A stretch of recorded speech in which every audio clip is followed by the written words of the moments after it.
Hey, I found some garage sales.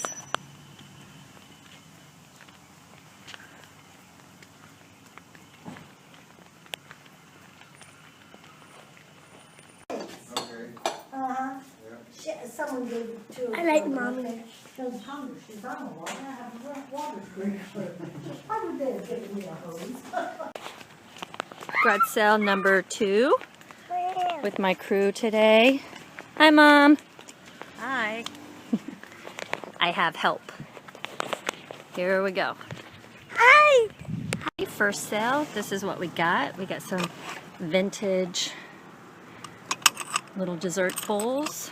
We got some more vintage bowls, ice skates, necklaces for me, lots of books. I got 2 whole boxes of books for $4. I got a bunny rabbit, totally cute. VHS recorder. And more books. Garage sale number 2 with my crew today. Hi, Mom. Hi. I have help. Here we go. Hi.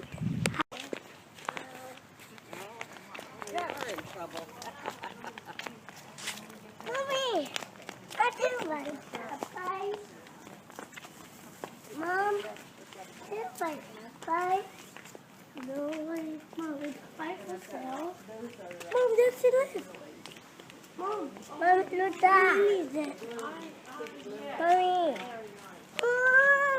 $10? Mommy, I don't like that pie. Okay.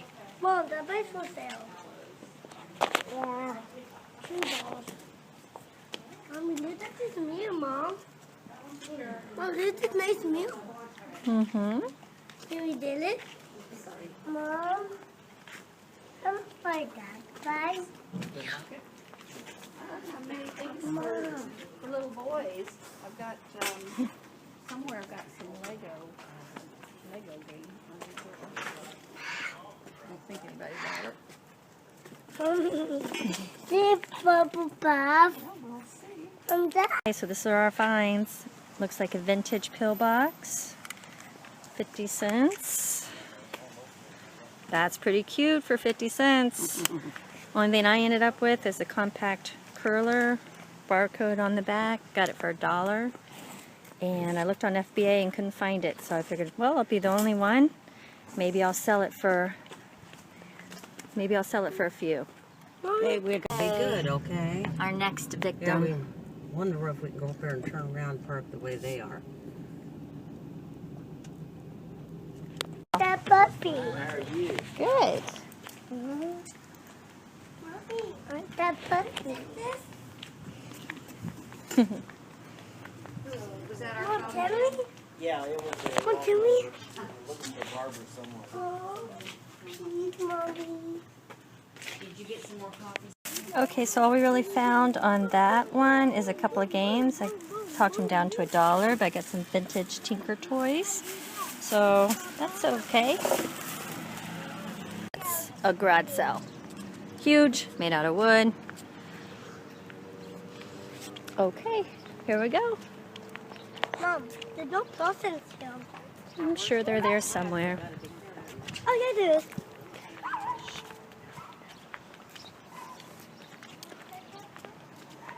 Don't think I can eBay that.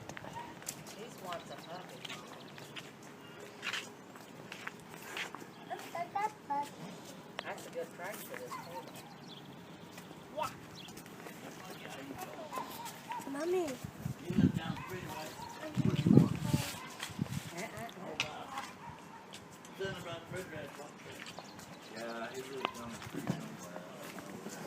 Mommy, this is $1, Mom. She said one. This is nice. Mom, can you take it? It's one.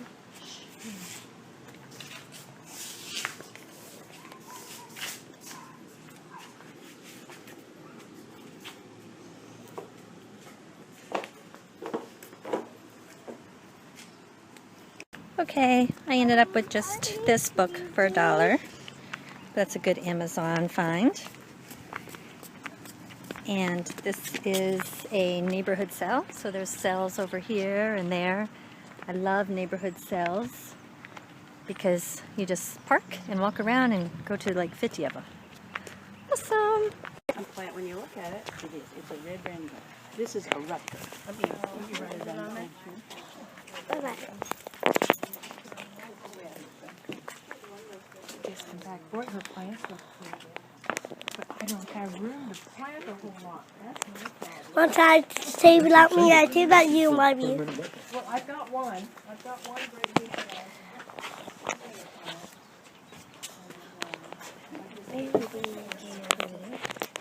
Look. More garage sales. Picked up a sewing machine for free. Picked up a coffee cup, Arizona. And more books because I love books. Hey, so today is my last day on vacation. But I've had a good time and I've got a lot of inventory purchased. I made all of the day in the life of videos while on vacation and I purchased a ton of stuff. So it's been very productive and it didn't seem like work. I would be garage selling and thrift storing and antiquing while on vacation, whether I was an eBayer and an Amazoner or not. I love what I do. So I wanted to just sit and chat with you for a minute about all the things that we have done on these past videos. So it was a series, a day in the life of, and we were talking about getting inventory. So the first way we did that was garage sales, and we had a garage sale video. And garage sales are my favorite because garage sales have higher profit margins. Down south, I can go to garage sales year-round. They're easy. I can negotiate my prices. And there's always new inventory. I can go Thursday, Friday, Saturday, Sunday, every week, see different sales, different inventory every single day that I go. The second video that we did was on marts, flea markets, and antique stores. And this is probably my second favorite way. You can get really good prices at flea markets still. You can get a lot of vintage finds at your antique stores. And marts, depending on the type of mart and the location, you can get new in the box items, which are great for Amazoning at a discounted price. The third video that we did is thrift stores. Thrift stores are a mixed bag. Sometimes they're marked high, sometimes they sell themselves on eBay, but the mom and pops, the Kiwanis, the Hope Hospice, any of the little ones, even the Goodwills, even the big ones, you can still find new in the box finds, you can still find good deals. I would just say that you probably should inquire as to the half off days or any kind of special days that they're having. And just kind of you'll get a feel for it. You'll get a feel for the price of the store and the price of the merchandise. The fourth video that we did was the big box, the retail stores, the Targets, the Home Depots, Walmarts, all of the big name brand ones. And those are a little bit trickier. That's probably my fourth favorite, but as I get more experienced, I do utilize it more and more because I'm learning and I'm figuring out how to do it. But you have to kind of be a little bit more knowledgeable. You definitely have to scan all of your items at all of these locations because you want to make sure that you're making your profits. So those are the 4 video series we did. We did them all while I was up here, up in Indiana, and we had a good time doing it. When you're shopping for your inventory, which is what we're talking about, inventory for your stores can be anything that you can buy, you can resell. So a lot of people say, well, what do you buy? Anything at all. Different forums will sell different things better. eBay is great for kids' clothes, lots, when you put a bunch of items together and you make a lot. They're great for vintage goods, educational material. Amazon, of course, they're known for their books. It's hard to sell food and clothes on Amazon. You do have higher profit margins on Amazon. So it depends on what you have and what type of where you can get the best price, eBay or Amazon. These are the 2 main ones that we're talking about, but of course there's still Etsy and all the other ones. If you don't know what will go well for inventory, realize that nobody really does. You have to kind of get a feel for what sells well, what sells fast, what you have fun selling. And how you do this is you scan just everything. You go into these stores, you scan items, you think things are a good deal, you purchase them, you sell them, and you gain experience the more that you do this. You're going to become an expert at certain things that you've had experience selling. You're going to find your niche. You're going to be able to find things that you always find, you always buy, and you're very successful at. You'll still continue to find other things and continue to gain the knowledge. Some people latch on to a certain niche and stay there, and that's really smart. They know what they're doing, they know what they're selling, they become an expert at it. They find other ways of gaining that inventory, that material, and they start sourcing it out, and they are successful. But for our intent, garage selling, thrift store, marks, flea markets, antiques, big box stores, this is kind of the first tier of getting inventory when you're starting out with eBay and Amazon. There are other things to do, government surplus, online, etc., etc. We have those in other videos, but this is where you're going to start finding inventory. And the things you need to remember while doing this mainly is, number one, you need to get 3 times your money. And by that, if an item costs $3, you need to make sure that you can sell it for at least $9, 3 times your money.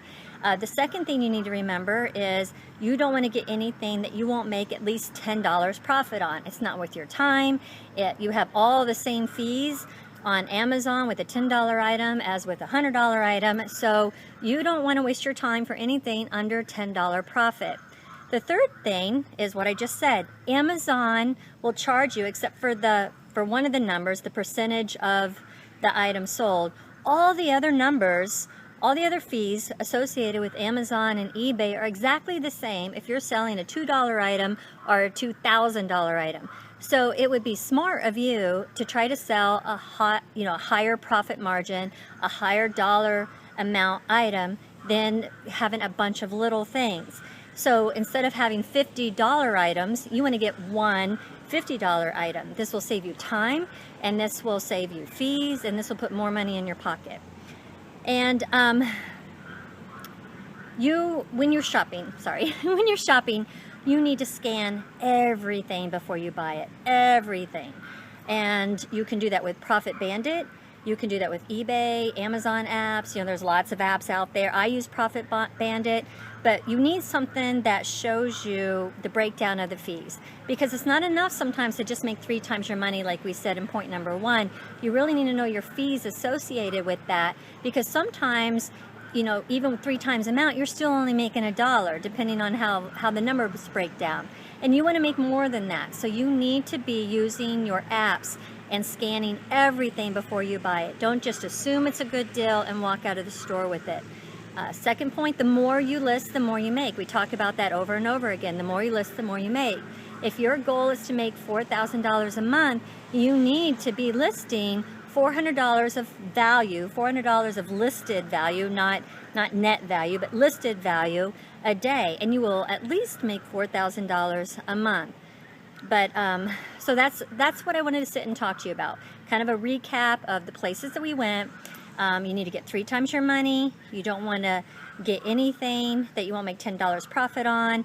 You need to make the same fees on Amazon, whether it's a small item or a big item. Inventory can be anything. Different forums sell different things better. The more you list, the more you make. Make sure you scan everything. List $400 of value a day if you want to make $4,000 a month, and you're going to gain experience, and you're going to find your niche, and you're going to be happy and successful. So thank you for watching this video series. Subscribe so you can get more future videos. Thank you.